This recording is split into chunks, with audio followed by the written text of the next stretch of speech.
Okay, I'm interviewing Matt here from St. Mary's High School, and Matt's going to walk us through how he used AutoCAD to map out a rain garden, I believe, right, Matt? Okay, I can talk a little bit about that project.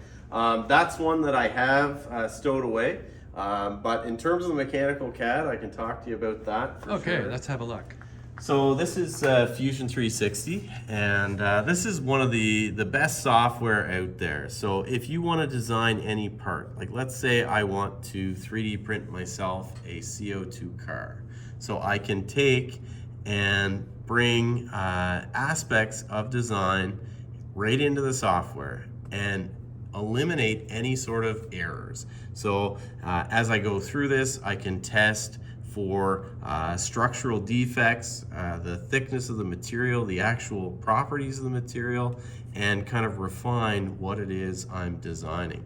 So in this case, this one here I printed out of plastic, just a PLA, a corn-based PLA, but we can switch that and we can also figure out the cost associated with that. So it really helps with the manufacturing process where you start to understand, okay, this is the part I want to create and I want to sell it for a certain price, and this is what's going to cost me to make this particular part. So you can see I've got all kinds of things we've designed here over the years, you know, really your imagination is the only limitation you have for this. I've designed entire CNCs with this software, and it's amazing what you can do with it. So how would you apply that to a rain garden? I know, just explain briefly. So back to the rain garden. So you can do in this software, you can do your layout and you can figure out your elevations.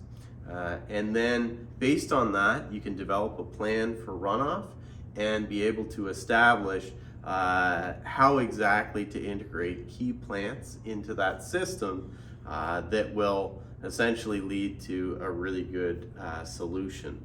Now, I used that at Bayside Secondary, my previous school, and we had a green energy schism that worked very hard on that, and we essentially did the layout in conjunction with the Belleville, the local engineers on that project. So here's a proposal for you, Matt. Yep. The Association for Canadian Educational Resources does a lot with riparian tree planting and what have you, with the conservation authorities.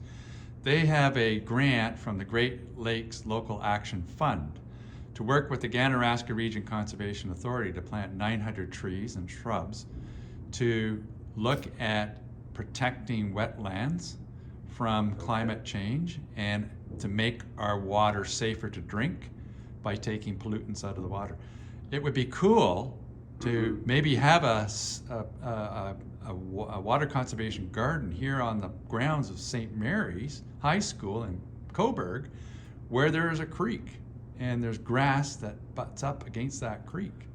I'm wondering if we could create a sector partner activity for the schism and work with the Venture 13 and the local students in the community to build an AutoCAD of a water garden. We can definitely do that. That's something we've done before, yeah, we can basically we start out by doing some very accurate measurements of the topography, making sure that we get the proper elevations, and then we'll bring that model into the CAD software, and stuff has really improved. Like you can actually take 3D imaging and scans with your cell phones, but we would take careful measurements of the elevations, then we would create a 3D model of the landscape, and then work towards where we would plant certain things and what the optimal design would be for that garden.